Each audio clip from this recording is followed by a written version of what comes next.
and welcome to Introduction to Physics Labs. My name is Paul Eric, and today we're going to be doing Lab 1.3a, which is entitled Vertical Motion. So if you recall from our previous lab, we did horizontal motion. And you'll notice that the equations for vertical motion are going to be very similar to the equations for horizontal motion. The only difference is what do we use for the acceleration. So the purpose of the lab is to observe a falling object and to infer what does that motion look like. Then we're going to observe a time versus distance, time versus velocity, and a time versus acceleration graph of a falling object. And again, we're going to infer its motion based on those graphs. Then we're also going to write the how fast, the how far, and then the hybrid equation for vertical motion. And then finally, we're going to make graphs in order to actually calculate the acceleration due to gravity. So our procedure, now you've got to pay very close attention to this one because I do not want you to download anything on your computer that might damage it. So this is the link here, which when I tried to turn on my computer today, it did not activate. So instead, what I'm going to do is I'm going to click on it, and then I'm going to go up to here, and I'm going to make a copy of that, and then do a control copy, and then I'm going to go to the internet and then do a control paste. Okay, and then it is the free fall simulator. So this is the one that we're going to be working with today, so I'll click on that. Okay, now this is the simulation, and then you see up here it says to install.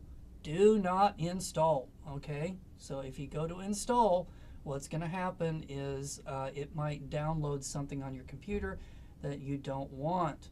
So do you see this thing right here? Okay, so you're going to click on that, and then that gets rid of it. Okay, so now we've got a simulation that we can use. So if I go back to the lab here, okay, now the first time that I tried to install it, this was what it looked like, and then it had a big blue start button down here. Do not click on the start button because that will again put something on your computer that you may not like. So over here you see this thing. Okay, so this is a down button, and if you click that, it will get rid of this. Like there was an up button up here that I clicked, and it got rid of the one that was up here. So be careful with the simulation. I don't know what's going on with it, but as long as don't click on this, and this is the thing that we want. And then so I put the warning here, do not click on the blue start button. Okay, and so now we are going to now when I did it and I opened it up, so let me go back to this. When I opened it up, it did not show these things down here at the bottom, which are very important. And so what I had to do was I clicked on this button up here, which then made it so that I could adjust the width and the height. And so I adjusted it so that I could get this part on there. Now, if yours is already showing on there, then that's great. But otherwise, make sure that you have access to these things down here at the bottom. And then you'll notice that there is stuff underneath it which we don't care about. So all of this, we can cover all of that up. And so the main thing is that you can read what's down here, and then you've got access to all of these buttons which are up here.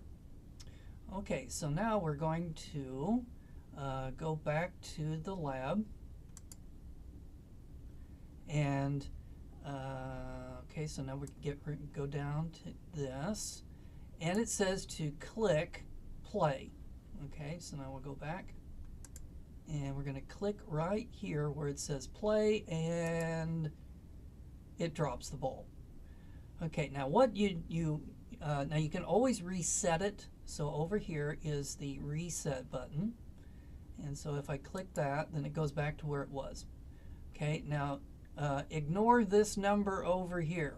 Okay, that's called the acceleration due to gravity. The whole goal of the lab is to figure that out. Okay, but we're pretending that we don't know what this number is. Okay, now you see it tells you the velocity. So it's just sitting there. So the velocity is equal to 0. Okay, if I hit play, that's going to happen really, really quick, but you'll notice that this number is going to start to change as it falls down to the ground. And then down here, it's telling you, this one is going to tell you how far is it falling. And then this one is going to be telling you how fast is it going at that particular height. And then I don't think you need to worry about this one over here or this one. Okay, so again, I'm going to hit the play button, and it was almost impossible to read those numbers. Okay, but if we reset it, and now we're going to go over here to skip, and so this button will allow you to do it in increments. So if I click it once, did you see that it fell a little bit? And now it's going at this speed right here. Now another thing you should be looking at, well, don't look at it, but oh well, go ahead and go look at it, is this thing. As we click the step button, okay, so there's some things that you should be noticing. Okay, you should be noticing that this one over here is changing, and in particular, it's getting something. Is it getting bigger or is it getting smaller? And then take a look at this one over here and look at what's happening to that number. Okay, so that's important that you be noticing all of that. Okay, now let's go ahead and go back to our original thing here, and now let's go back to the lab. And according to the sign convention, so do you remember the sign convention? That was the one where we talked about what does up mean and what does down mean. So going up is going to be positive numbers, and then going down is going to be negative numbers. So in particular, if you look at this number right here, you will notice that it is a negative velocity. And it's also a negative distance. So according to the sign convention, what is it trying to tell you when it's saying that the distance is negative 103 meters? So when it hits the bottom, that is the distance that it's traveled.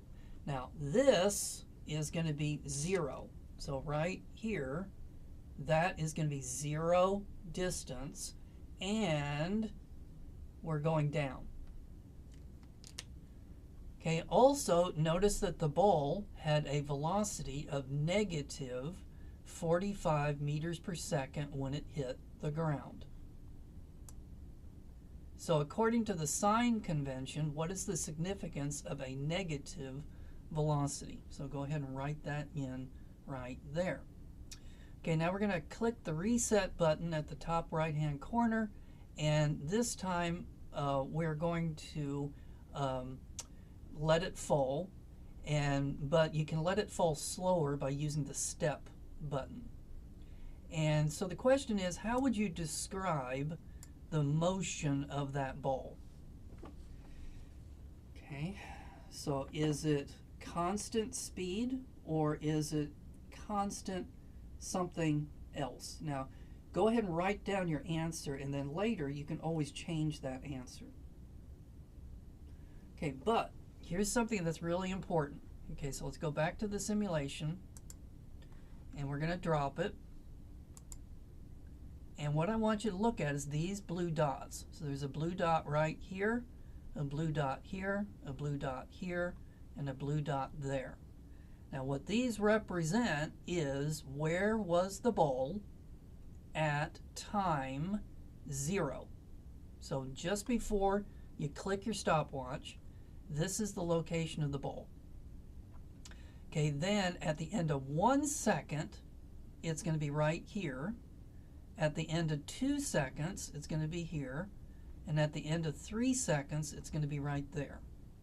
So that's telling you the location of the ball as time is going by. Now, don't try to use a stopwatch to do this. It doesn't work. So they deliberately kind of slowed it down even more so that you could watch the ball falling.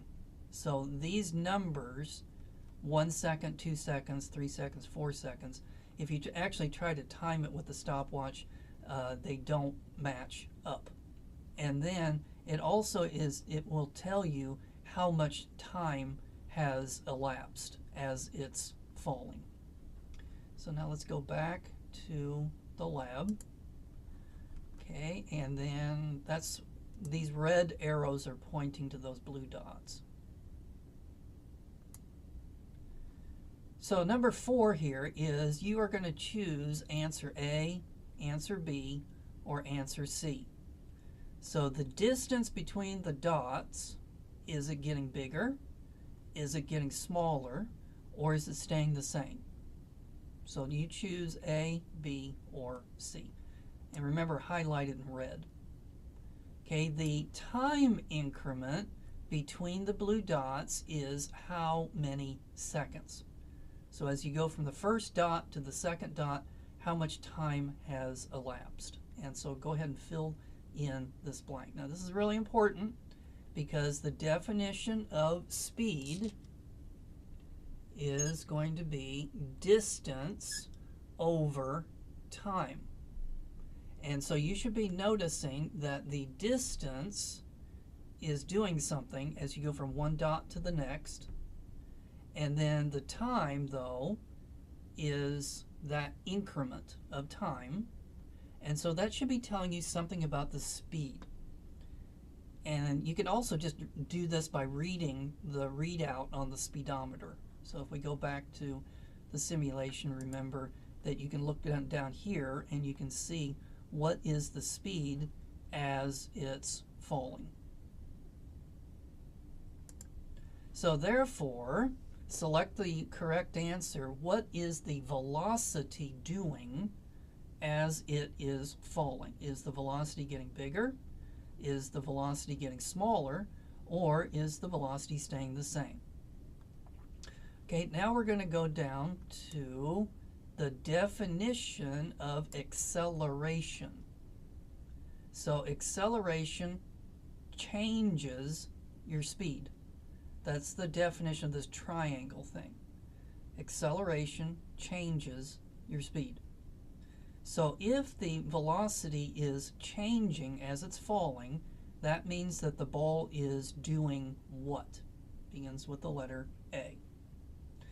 Okay, so this was just kind of a conceptual looking at the falling of the ball and then inferring what is the motion.